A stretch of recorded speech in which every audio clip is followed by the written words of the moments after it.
Hello, everybody. This is Future Michael here with a quick little PSA since this is part 2 of a different episode.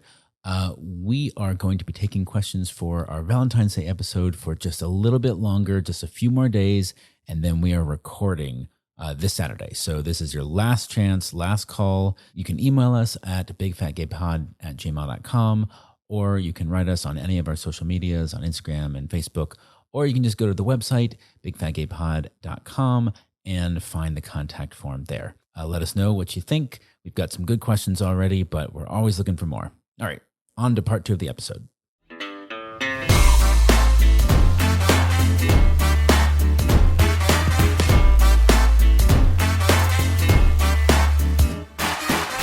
Welcome back to the Big Fat Gay Podcast, where we like to talk about the things that are weighing on our minds. This is actually part 2 of our Storytime episode. Número dos. So if you want to hear part 1 of the Storytime episode, go back and listen to the last episode first. Yes, you'll probably need a little bit of context. Yeah. There's a whole lot of context. There's layers. It's salty sweet. You got to get the full flavor profile. So welcome back. I feel like I am not necessarily the only large guy who has had this experience, but I know we are a sound medium, so people don't always see me. So it can't always be super easy to picture me, but I am a bottom heavy chubby guy, right? I've got a large waistline and very thick legs. That's where I carry most of myself. You're bottom heavy and you're tall. Yes. And I'm 6'3". Yeah. Right. So that made, for me, having so much thickness in my legs made car shopping a real pain in the ass, because these cars are not built for people with thick legs, right? So getting in and out can be very difficult. So it took me a good solid couple of weeks of checking out different cars. And this is when I first moved to California, so it was like 20 years ago, and my dad was helping me out, which might have been a bit of a tactical error, since my dad doesn't really have any comprehension of Size of what it's like. My dad, to complete the image, is 5'3". Oh boy. He's I don't think he's ever weighed more until in his most of his lifetime. He weighed about maybe 160 to 180, sort of muscular, right? Okay. So when I was shopping for a car, my dad had absolutely no sympathy for the difficulties I was going through. So he kept kind of like shoving me into like convertibles and compact cars. And things that he would like to drive. Things my father to this day loves to drive, right? Meanwhile, I eventually start kind of settling down on a VW Bug, right? Okay. And at that time, the PT Cruiser was sort of a big deal. Oh, yeah. It's a long time ago. But my dad was helping me buy the car at that point, right? And when I kind of started settling on these cars, he was sort of like, no, I don't know. You're not going to be happy in these cars because you're going to look so big in them. What? Because they're even the PT Cruiser is kind of small, right? Okay. And the VW Bug is known to be a small car. Yeah. The thing that he wasn't taking into consideration was the insides are fucking caves. Well, and they're round. Yeah, they're round. You're driving in a bubble. A Volkswagen kind of looks like a little fat person. Like the Bugs, like Yes. especially at that time, they were very round, and it's like a little chubby guy. Yeah, and it was cute, but it was very fat friendly. But I literally was told as a fat man, you will look funny in these cars. And that's why I will not subsidize the car purchase. Oh, wow. Oh God. So I ended up buying a RAV4, which was a great choice. Like, I loved that car. It was a great car. It lasted a long time for me. But that sort of got embedded in me, I think, in a lot of ways, in that, like, I'm hyper aware of how I look in a vehicle. Yeah, so this was not about how it would fit, whether you liked it. It was how people will perceive you when you are in the car. Perceived when I am getting out of the car. Interesting. And that sort of thing. And I know I'm sort of pointing the finger at my dad about this. He's one of 4 different people who sort of gave me those indications, sort of made me feel that way, including one of the few people I knew in California at that point who was like, yeah, you don't want to be going to an entertainment event. You get out of the car and you're you know. Oh, well, that's such an LA thing. Yeah, but that Because you will always be seen with your car in LA. that folded into the fat thing for me. Yeah, of course. So it was just interesting that like I was a full grown ass man at that point, but I was still not being allowed to make my own decisions because of family pressure and friend pressure on what would look right on me. Have you? I'm pretty. I mean, not tiny, but like short. So I feel like I tend to. I think of things as bigger sometimes just because I'm short, even though I'm very wide and not tiny. And very not compressible. Yes. Yeah. But I feel like you have like your car now is smaller. Like I feel like I would say it's smaller than a Volkswagen Bug. Yeah, So, my like, car how did- is smaller now. I drive a Prius C, which is the compact version of the C. The compact part is in the back seat, right? So yeah. Well, no, but just so we're like, did you get over that? yes, Or like, I got you- over that. When I started shopping for my new set of cars, like I am not going to pay an extra $5,000 or $6,000 for a car that I don't need, right? So I'm one of those guys. I'd be perfectly happy driving like what is it, the mini car, the car, as long as the I little can roller be skate. comfortable in it. Yeah, The Mr. Bean car. The only issue I have with the car I have now is it's too short for me. Getting in and out sucks because my butt is about 3 inches off the ground. It is a low car. I think it's lower it's a than low my car, car. I see. Yeah. Yeah. But I think that also speaks to how few options there are in that like mid-size, even smaller mid-size category. I mean, I ran into this. I went not car shopping, but I have been in the market for a new car for years now, and the timing has never been right. And we've been in a pandemic, so it's like where I'm going to drive. But I went and checked out. So Michael has a CX-5, a Mazda CX-5, which is great. And I was like, well, let me try. I wanted an electric car, so I tried the Mazda MX-30, which is their only electric car. And it's currently only sold in California. And so we both went to sort of test it and see, like, is it going to be big enough? Is it going to be too small? Like, what's the deal? And as soon as he tried to get in the car, I was like, oh my God, this is nowhere even close to working. This is so far away. But that would have been that perfect size where it is a little higher off the ground. It does have... Yeah. It's a compact SUV that would be the perfect size for city driving, but there was not enough room inside. And how do you fuck that up when there are Priuses who have that much room? Yeah, They but make- people are different. But the problem is cars are not. You know, like cars always seem to be geared for tall or short. Right, but you're very comfortable in your Prius, yes? Once I'm in, yes. Getting in and out is a genuine hassle. Trevor, do you fit in Don's Prius? I don't think you've. I don't think actually- Yeah. I haven't, but I don't know if we both would. I don't think we both would. Just because of the Next 'cause of to the each top other. part. I mean, so Dan and I, it's a Ford. I always want to say Ford Escape. Edge.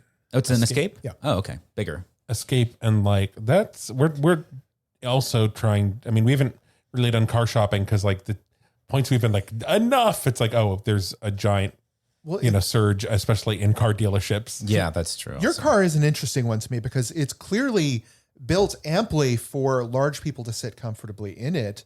Well, for the most part, but the seat belts aren't. Right? Well, I can't wear the seatbelt in the back seat of your car, even though it's built for someone like me to be able to sit in the back seat of your car. Well, Trevor has a seatbelt extender in the front seat. But I mean, what I love about the Escape is it's high because I don't like getting in and out of a low car. I think that's torture. It sucks. And but on the other hand, I don't want a ladder like a Land Rover. Yeah. I don't want to do You don't it. have to jump up to I don't get in want the to car. scale.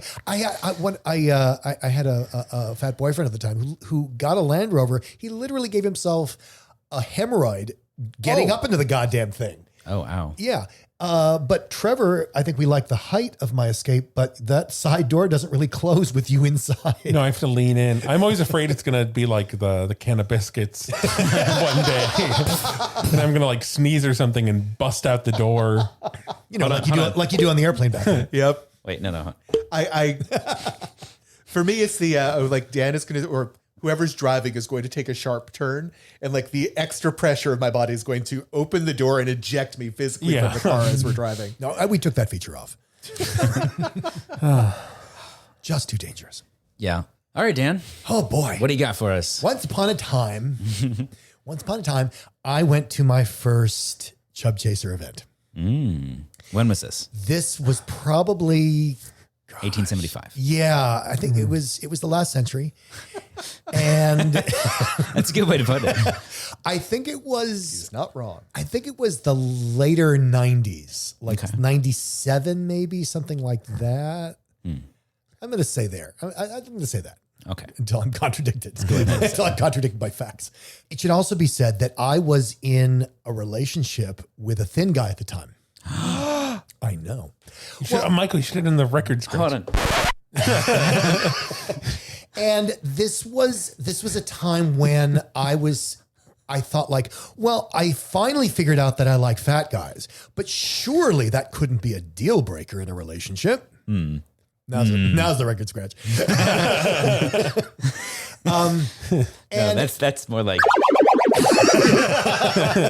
Pac-Man dying. Anyway, there's a lot to tell about that, but it was mutually agreed upon that I should go explore this.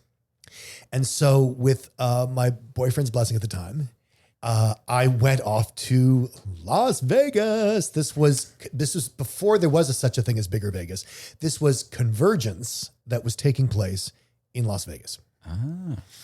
And oh my God, no, I'm wrong. It wasn't Las Vegas. Oh, it wasn't Las Vegas. It was Reno. Ooh, even better. Which if you've been to Reno, you know the difference.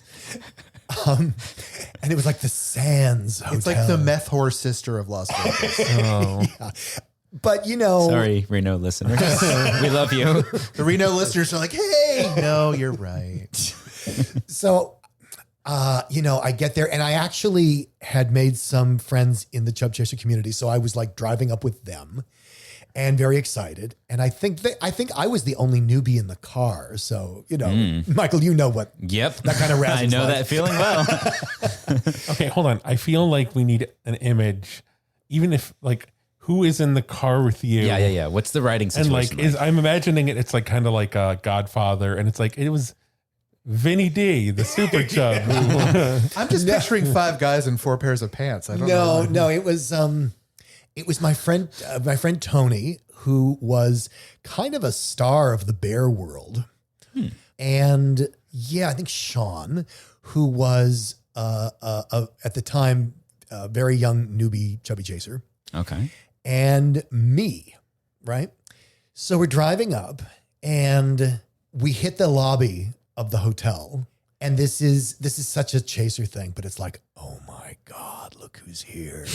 Because, for acres of lobby, there are just gorgeous fat men. And even if you're a chub, one of the reasons I say to chubs that they should go to an event is because you will feel like you're with your people, because it's like, oh my God, everybody looks like me. For a chaser, it's like, oh my God, this is where they all are. It's like I was looking for vegetables and the supermarket has a whole section full of them. Oh my God. But you forgot your wallet. And for the chub point of view, it's like, I've always been green my whole life and I never fit in. And there's a whole section of green food. It's very supportive on both sides. But I think, one of the defining, that was when I met my first super chub. I had never had any experience. I had known that really fat guys existed, but I'd never seen one or talked to one. And oh my goodness. And I love the fact that we've talked so much about not grabbing people at random, but while he is describing meeting his first super, he literally has his hands up in the boob squeezy position. It's tactile. Of course, I did not do that to him when I went and met him. I asked Dan if it was like Fast Time at Ridgemont High, where it's like the super chub getting out of the pool. Well, there was the pool scene I'll The describe. slow motion, water dripping. No, down this was the the opposite, because this is something, what did I learn? What did you learn from this experience, Daniel? No, he wasn't walking out of the pool, although that can be incredible. He was walking into the pool. And it was mesmerizing for me to see him walking into the pool and then walking towards the deep end. And he just keeps walking because he floats where the water level is like below his shoulders. Because he's really big. And it was just mesmerizing, like, wow, that kind of flotation. Like I'd never seen that. And I think it's always because I've been on the kind of the receiving end of someone seeing that for the first time. Oh yeah. Because I am just, I mean, if I go scuba diving, we're going to need all the weights. You need a Buick to tie around you. Yeah. No, it's nice. I just kind of float. I do well at sea. Yeah. And like, there's no different, like standing on the bottom and floating out in the 10-foot depth looks the same And from the surface. And there's something like, if you're in the pool and you're swimming around, there's something very, I don't know, there's something very kind of graceful about it. Yes. Or like, Well, something that I point out to chubs and chasers at events like this is in the water, Michael, you weigh more than your boyfriend, which is a whole other dynamic. yep. I feel like that's like Well, you have to cling on to stay floating. Like, can I just hold on to you, please? I'm tired of treading water. Yeah. Or like we're on the coping, like grabbing the side and they're just floating out there. Anyway, sorry. There's been times where I've been in the pool with Dan and he's like, he's like struggling to stay afloat and like keep kicking. Like, can we go to the shallow end? yeah. Can we go to the shallow end so I can breathe? Yeah. Yeah. Anyway, I struck up a really wonderful friendship with this guy. Ended up visiting him in his home city, which was really great. And you know, we still are in contact today. He is now married to a really great guy. And anyway, it's a very happy ending. But something that I've told this story in the book, but what I haven't told about this story is that this first time at this Chub Chaser event, I had so many body issues. And I think, you know, people think that chasers couldn't possibly have body issues because, well, we're chasers. We're the privileged body. And especially, you know, as a bodybuilder, but not being that much in the gay world because those weren't my people, even whether or not I knew it, I could feel it. Like, you know, Michael, if you go to a traditional gay bar, you kind of feel like a tourist or at best. Yeah. At best, you feel like a tourist, right? You're like, oh, that's nice for you guys. It must be interesting to live here. You know, it must be, but it's not for me. The go-go dancer is getting in the way of the TV. Can you just move? Well, but in my case, and for a lot of chasers, we would look at the go-go boys and like, wow, he's really cut. Wow, I can see this on him. Oh, how I got my bicep to do that? So there's a lot, for some of us, there is a lot of comparison, and there's something in bodybuilding. Some gainers have this too. It's called bigorexia. And bigorexia is the dysmorphic notion that you are smaller than this guy when in fact you are like twice his size. But you always feel too small. Interesting. You always feel like, oh, I wish I were that. And what's funny is he's thinking the same thing looking at you. And it is this really funny hall of mirrors where everybody in the gym thinks that the other guy's bigger. And obviously somebody is, but nobody knows who it is. So this, and gainers, like I said, will have this sometimes. It's, you know, oh my God, he's so much fatter than me. I wish I were that fat. Like, dude, you're twice his size. And so anyway, the name for that in the common parlance is bigorexia. And this was also the first time, again, this was my first time at a gay event in the sense of it was the only gay event I cared about, where I felt home. Yeah. And so I think I had a Speedo at the time. And this was the first time that I had to manage my insecurities with being stared at by 100 guys poolside wearing a Speedo. I had never experienced people tracking me like a flock of seagulls with their heads all turning. And like, how do you, and I talk about this because chubs often have to manage this at events because most chubs are not familiar with like, you are the sexiest thing on the planet right now. Most chubs are not used to that kind of sexual attention en masse. And guess what? Neither are a lot of chasers. Yeah. A lot of chasers are, you know, because a chaser in his hometown is just like a guy. And then he goes to an event like this and like, you are amazing. You are scarce. You are rare. You are. I'll add, I think with some chasers, it might not be that they've never experienced that. They've never experienced it where it matters and where they clock it. Yeah, that's what I was going to say. Where you clock it and you care. Or you care because like, you know, if you're walking around and like it's high school and like 3 different girls ask you out, it's like, but I don't care. Like, Yeah, you don't even know they asked you out. You might not even know that they asked you out because all they said was, "Do you want to hang out Friday night?" yeah. And you said, "I don't know," Yeah. because you didn't know what you were doing Friday night. It never occurred to you that was a date. So where this all sort of leads to is Roland.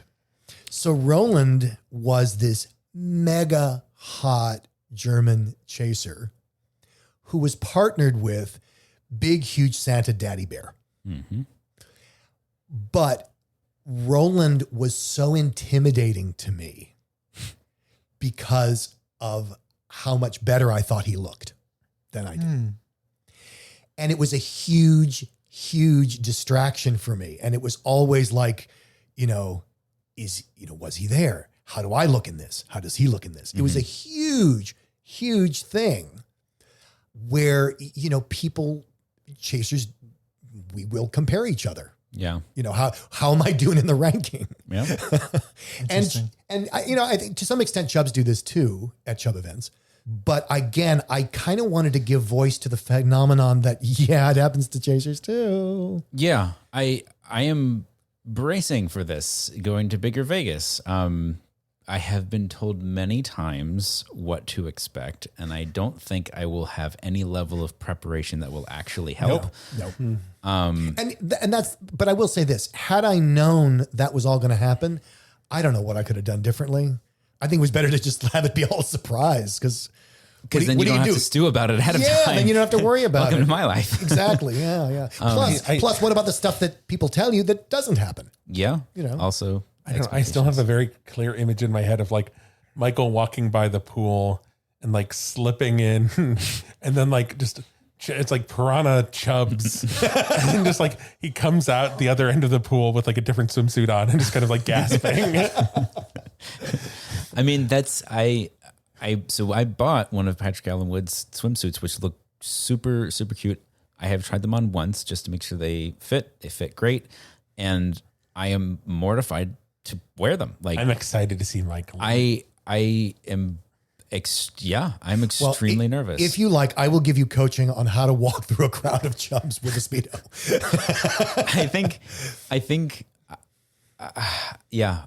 Yes, let's do that. It's actually simpler than it sounds. But I think one of the fundamental differences that we don't talk about enough in the community is, number one, chaser insecurity, chaser body issues. Mm-hmm. But also, the difference, one of the big differences between Michael and me is introvert, extrovert. Would you agree with that? Yeah, definitely. So I love events because I get to meet people. I get energy from meeting people. Yeah. Mm-hmm. I have techniques for meeting people that I can share with you if you want to know about how to meet people and you're not an extrovert. Mm-hmm. And they're really easy. But so I get energy from that. And like, for me, the hard part is sort of not being in the conversation to getting in the conversation. Once I'm in the conversation, we're great. Okay. Whereas for other people, they're like, oh my God, and it's going to get worse if I get in the conversation. It's even more intimacy. It's even more, you're looking at me. I'm somewhere between the two. Yeah. So I think one of the things that it's present at an event is just that idea of how do you manage the attention and what does the attention mean for you? Mm-hmm. And that's true for chubs and it's true for chasers. Believe me, there's a whole lot of chubs who don't know what to do with the fact that, oh my God, they are the sexiest dish in the room because they've never experienced that. And they don't know if they want that. I mean, I'm looking at you, Don, like how do you want to be in that room where? Oh yeah. I'm excited to see that. Me? Yeah. Because there's going to be people who are into you and you won't be into them, or B, you won't get that they're into you. I kind of figured that I'd just be able to shove Michael into any room and then run for it. Look, it's Michael from the Big Fat Gay Podcast. I got to show Michael the opening of Austin Powers on Saturday that's going to be Michael at Bigger Vegas. The opening number. Yes. Except I don't mean to be invasive, but just that idea of, because you've talked about this in the podcast, is like, how does your sexuality fit with how you know yourself to be? How does your attractiveness fit with how you know yourself to be? I have to admit it didn't even occur to me that this would really be an issue there. Cause like there's other people. And like I kind of Well, that's figured what I I'm just talking about. Like, no, Don, they're into you, not other people. And I will say that like being a new person at the event, Dare we say Like- fresh meat? yeah, like Don, like this new guy, this new tall. Who they will know from the Big Fat Gay Yes. podcast in some cases. Don is just like Are we terrifying you? What's the effect over there? I haven't really been that. Okay, now I'm getting nervous. Like, oh boy. Welcome to my life. Well, Well, but that's what I mean. well, See, you're obvious. Like you're the one we just throw to them so we can escape. well, Like, but that's what I mean. It's like, Michael, I'm sorry, but you're a good looking gay guy and you have some experience with people being interested in you. he's the cute one. He's the boom. So, but a lot of chubs, and again, Don, don't let me lump you into this if you don't agree, but a lot of chubs have no experience of that until they No. get to an event. yeah, like I've just sort of I will admit I haven't really thought this through. Like I didn't. And now you're afraid of it. Sorry. Now I'm nervous. No, but I guess the opportunity is that you get to know yourself in a different way. I feel the need to go back right now to a conversation that we had so long ago. Dan explained to us like, oh, it's a non-sexual thing. You don't need to wait. It's When did I say it was non-sexual? I never said it was. you remember non- this. I do remember this. When did I say it was If we're doing this non-sexual? now, we can do it. So let me just. This is not a criticism, but it is an experience that Don and I have had where and there's proof because it's in the show. Oh boy. Our experience of the description of what to expect at an event went from prior to us agreeing to go was it's like 90% social interaction and 10% I mean, there's sex sexuality if you want there it. if you look for And it. then it changed to like, I would say it's about 70% social, and then there's a lot of sex involved, and you can do that. And then when we did the talk with Brad and Jim, then it turned into oh my god, it's sex all the Here's time, and if you're not there for etiquette, sex, the then- orgy room. but I skim will- the pool before you because get in. Because it's all of those things. Yes. It is acts. Wouldn't you agree, Trevor? Yes, It's but- all of those things. But Well, ever since we bought tickets, it has continued to increase. Those statistics have completely flipped. Michael, look down at the ticket. It's actually a dick in your hand. No, I will say that I think it's because especially bringing up the thing with Brad and Jim, I think it's also a level of opt-in. Yeah. But I think the more you go to the events, the more you can manage that nozzle. But I mean, there definitely is some like. Not only are you both new to the event, which is always like when there's someone you haven't seen before, it's always like, who's that? Where are they? Where are they from? What's their story? I think it's that, but it's also that's Michael from the Big Fat Gay Podcast. That's Don I from still the Big have Fat no Gay concept of how much of a factor. Podcast. I don't that will really be. either. I mean, I think I know that only this is my experience as like the person who manages the social media. And just the level of, oh my God, who's he? That's Michael's so cute. Oh, my, like anytime I post Michael in the stories, it is so exciting. Don't worry. I mean, I know someone who has been to these events and knows like the, introvert who has been to these events, just the sheer exhaustion I experience from like 1,000 guys. 1,000 people, but also just like, okay, I am maxed out and I just need to get back to the room. Yeah. But the level of like I navigating back through masses and you see someone and you have to stop and talk to them. And you at least have to give like a little thing like, okay, well, like I'll see you later. Or you legitimately want to talk to them. Yes. Because you But haven't seen them in a year or 5. I am probably going to rent a scooter this year and I will be able to just veer out across Tires screeching. through the campus, so I to want speak. at least one ride on the back of your scooter through the lobby. He will be the bat coming out of hell. Yes. I'm so excited. I've never done that before. So I will rescue you. I'll just be like, Well, hop in the basket, I did Michael. not get my I bigger can do Bayou this. swamp boat ride, so Oh, you boy. are going to be my swamp boat. You are going to be driving me around that pool. And, We're going to jump the pool. oh yes, All right, we're off. so into it. We're off the Evil- rails, gentlemen. evil, fat and evil. I like that. Evil, fat, and evil. Episode title? No. Yes. Yes, evil, fat, and evil. No, I don't mean to alarm anyone, but yeah, there is a sexual current at these events. And it that, is that is not what we are used to Yeah. because we're chubs and chasers. Sure. Well, it'll be interesting too, because like Michael is an introvert. Until COVID, I was an extrovert. It'll be interesting to see how we both react differently. And it is a nozzle that I Yeah. think it's like one of those things where like you go to someone's house, you're staying at someone's house. It's like our shower where it's like you got to master it. There's all the different knobs and you got to figure out the right balance of turning them. You know what I'm talking about. I haven't used your shower. I've only used the guest shower. Well, that's what I'm talking about. I'm really good at yeah. fiddling It has with like knobs, six, though. So it has 6 different knobs and Yeah. it's unclear what they all do. do you have multiple shower heads? There's one for hot water, one for cold water, one for like, I think, It's bath with a shower head. Like Yeah. you send it up to the shower See, head. I with got the to go knob. into a shower once where there were 6 shower heads at boy. various levels.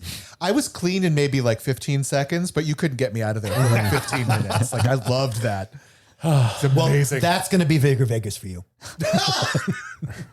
oh God, okay. We're trying. just semen coming at you from every direction. I really hope No, Julie I is just meant that gone. you're going to be you could be there for 15 seconds and get the job done, but you're going to stay for like a half an hour. Well, let's try to Let's get move this along. get this. I'm trying to get back control of my scooter so we can get back to the room. Do we have a bit? We do have a bit. I feel like our bit is reaching back, far back Way in back. time to the beginning of this episode. Oh, gosh. Let's be honest. To the beginning of the previous episode, because this Yeah. is definitely a 2-parter. Yes.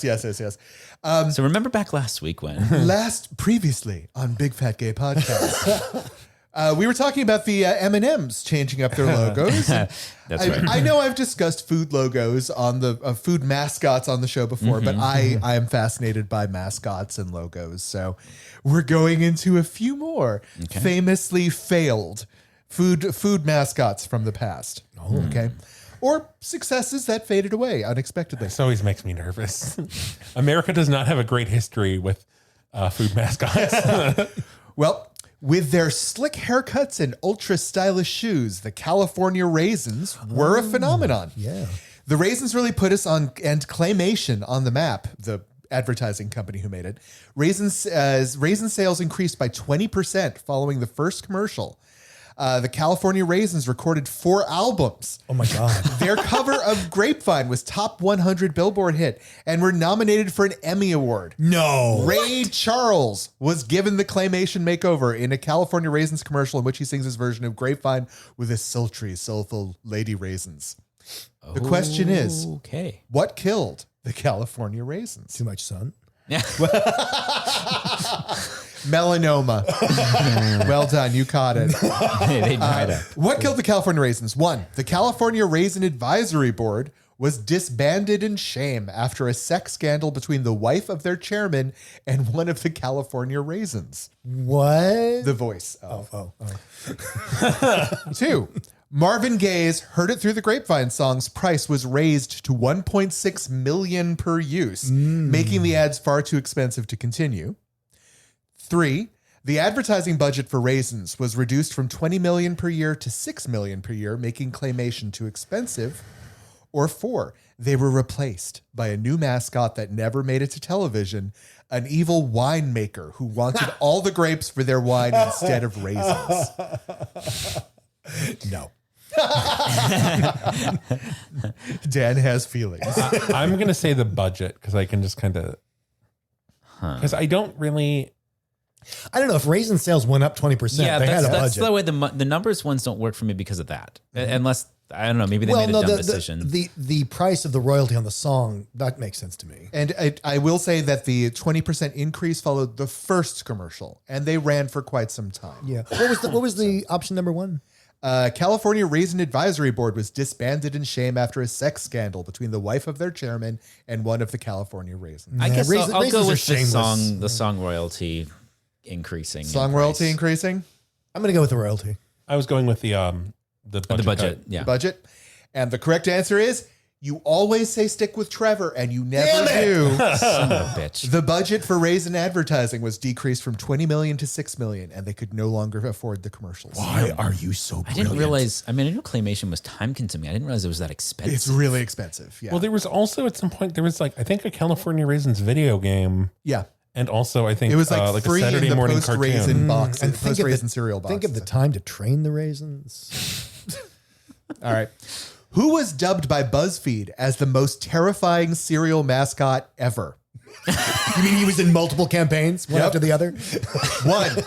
Minty the Blob. What? Oh, Originally meant to join Count Chocula and Frankenberry, Minty's chocolate mint cereal failed to catch on in limited test that markets sounds and awful. was scrapped. That sounds horrible. Princess Petunia.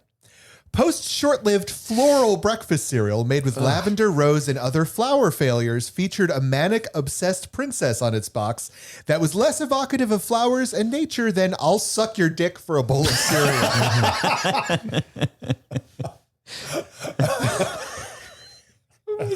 3. Oh, that's got to be real. Crinkles the Clown, who would burst out of a doghouse and crash through paper walls, growling, "I'm hungry," before stomping to a breakfast table to devour a large bowl of sugar rice crinkles, maniacally telling us it's so good, I crinkle every time I eat it. Oh God. Wow. Or 4, the Shredder. Frosted Mini Wheats was briefly represented by a post-apocalyptic maniac armed with twin chainsaws. He would burst into kids' living rooms and start shredding everything until he was confronted with a bowl of already shredded Frosty Mini Wheats. That's got to be it. I like that one. One of these is real. I'm gonna go with I like Shredder, but I know that I don't think they would use that because of Ninja Turtles. Well, I'm almost wondering if they did it and then realized after the fact that they couldn't use it, and then that might have been partially why it didn't. And he was named the Shredder, if that means anything. I want to say Crinkles because I feel like Oh yeah. I think Crinkles or the mint I one, think but Crinkles is either Crinkles. real or Don, you need an award for writing. Yeah, these are amazing. I think Crinkles is just the perfect because the other ones are silly. Crinkles reminds me of the Kool-Aid Man.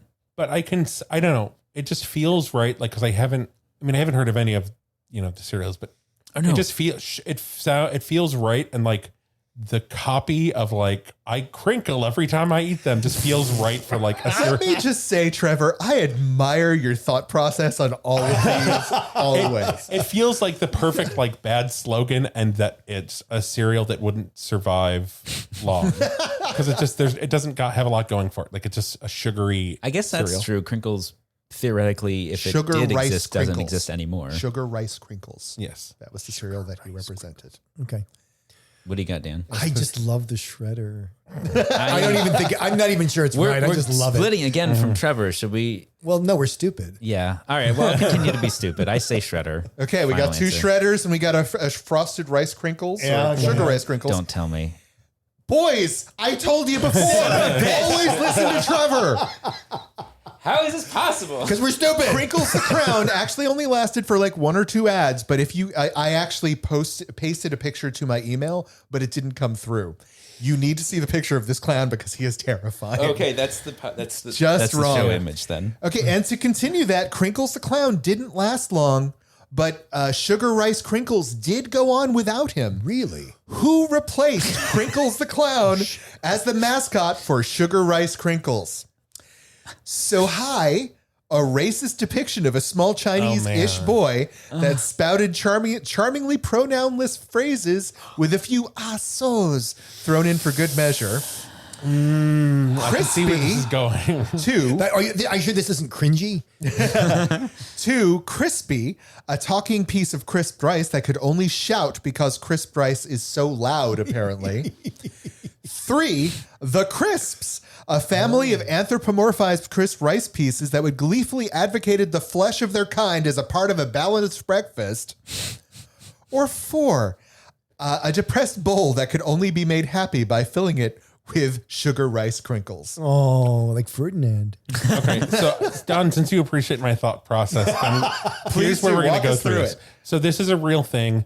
It feels like it's a 50s or 60s like that's the vibe I'm getting from it, which means that they would like 100% go with the most racist option here. And because I know they would, like my logic behind this is I can totally imagine the copy be like, oh, see, because we're racist and I'm a 50s businessman, we should have the joke be that he says clinkles. Which the way Don is nodding, it's like, this is 100%. I know that, like, this is, I watched enough Michael's Mad looking at me Men. very suspiciously Do right you now. really want to fuck up the name of your own product? Oh my God. Well, yeah. I mean, in the interest of racism, sure. It's funny, Dan. It's a fucking funny. joke. Now finish eating your cigarettes so we can wrap up this meeting. Well, I have learned my lesson. I'm going to go with Trevor on this one. I don't know. I could still be stupid. You could. What do you think, Dan? We're going to lose anyways. Are you going with it? It's true. It's true. I'm going to go with the Crisps, the music group, just because The Crisps? just to prove my stupidity. Okay. Yeah, and I don't know why you keep doing this, Dan. Just listen to Trevor. So high, the racist Oh my depiction of a small God. Chinese-ish boy is in fact the right one. It's real. I mean, I think That's because I live in a better world than the rest of you. at the top, This is a good idea. at the top of this bit, I acknowledged the extreme, like, Bad history of- that basically the past of mascots is like, okay, what if we just come up with the most racist thing that people can associate with our product? Yep. And I think it actually just came from it being rice. Oh, of rice course. is Chinese. Of course. Well, that makes so much sense. Yeah. Oh God, All right, last one. Have any of you ever heard of Popsicle Pete? no. No? Not in a cereal. No. Popsicle Pete represented the Popsicle brand starting in 1939. And he was created by the same marketing team that invented Bazooka Joe, who most people do know. Right? Yes. the part of the phallic cartoon character. Although he had fallen out of usage by 2020, he was officially retired at that point. Why was he retired? One, a satirical article reported him as being part of a throuple with Aunt Jemima and Uncle Ben. Oh dear. Oh boy. Popsicle brand retired him to distance themselves from the scandal in a publicity stunt meant to capitalize on the cancellation of the other two mascots. Two, the advertiser stopped advertising to kids under 12 to fight childhood obesity. Three, Popsicle Pete was discovered to have been copied as a mascot for a popular gay animated porn site, where Popsicle Pete had been sucking more than popsicles since the late 90s. Well, that's where I know him from. The mascot was quietly retired in order to avoid publicity. What's that meme? The girl is like, my favorite flavor of popsicle is dick. Do you know this, Trevor? No. You never heard that? It's a thing. It was. This is years ago. This is a long time ago. Anyway. Okay. Or option four, Popsicle Pete had recently been redesigned into Popsicle Patricia, anticipated to be launched in 2022 as the first trans food mascot. I find that highly I think the first one. I think they wanted to capitalize on the. I can see that being their marketing push, given that he's probably not effective as a mascot anymore anyway. And so they go, oh, there's this random tiny little bit of buzz about our character. We're going to capitalize on that by, canceling him. and then that whole gay porn scandal.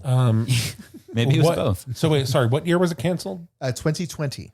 2020. So I would have said the childhood obesity thing, but it seems like that's not like that would have been earlier. How do you not market popsicles to children? I mean, and who else eats them? also, like, I don't see any like popsicle maker being that away. Like, they make popsicles, like they're always going to be linked to childhood obesity. They're not going to save themselves. On popsicles are something they give you in hospitals. You're right. They're going to turn this into a medical device. It'll be a medical food. I almost want to say Popsicle Patricia because like it's such a weird thing, and I feel like the first one, like I can see that, but I can also see them not acknowledging that. And I also feel like I would have heard about the whole like three-way mascot thing just because I'm extremely online, and I was like extremely online in 2020. Okay. Yeah. So we got one for the throuple. We got one for trans mascot, Popsicle Patricia. I'm highly doubtful that it is Popsicle Patricia, but it is Trevor. And so I'm going to go with that. Okay. No, I'm the idiot. All right. Well, are you? Because Am the I? question is here. Dan may have listened to Trevor, but did Trevor listen to Trevor? Trevor did not listen to Trevor. I didn't. It was the first one. It was the first one. Trevor's first thought was the stopping to fight childhood obesity. No. In 20, I mean, They were referencing an article in 2016, but the corporation made the decision in 2020 to discontinue Popsicle Pete in order to help fight childhood obesity. Wow. Oh, how very brave. of Well them. done. Well, good job, me. I should listen to myself more often. Actually, that's the thing. Specifically with like when I want to buy something, I'll be like, I'll get it later. And then like, even if it's like 5 minutes later, it'll just be like, it's sold out. It's gone. It's funny though, if you look at Popsicle Pete, he looks so much like Bazooka Joe that like they were not working very hard. Oh, it's the end of the right. episode. It's it's the end of the 2 episodes. You ready? So I'm looking at Popsicle Pete. Okay. Stand by. He's terrifying. Let me see. Well, that's why he does better in gay porn. And don't forget Crinkles the Clown. Come on, a popsicle logo selling gay porn. That would be awesome. Well, I wasn't joking when I said that's where I know there him he from. is. Oh. Yeah. Oh, yeah. Whether or not that was the reason that he got canceled, he's definitely done gay porn. Whoa, yeah. I mean, that's the only way you can get a mouth stretched that wide. It's true. And he has practice from the popsicles. Yeah, that's you. All right, Trevor, take us home. Is this from another country or something? There was a Popsicle Pete cartoon in the 80s, which like, Oh my God. Yeah, they reinvented him a couple times. I actually think 80s Popsicle Pete is kind of cute. That's definitely. Oh, totally. I would always get Yeah. like crushes on I'd bang redhead him. animated characters. I'd bang him. Yeah. Anyway, Well, apparently he's verse.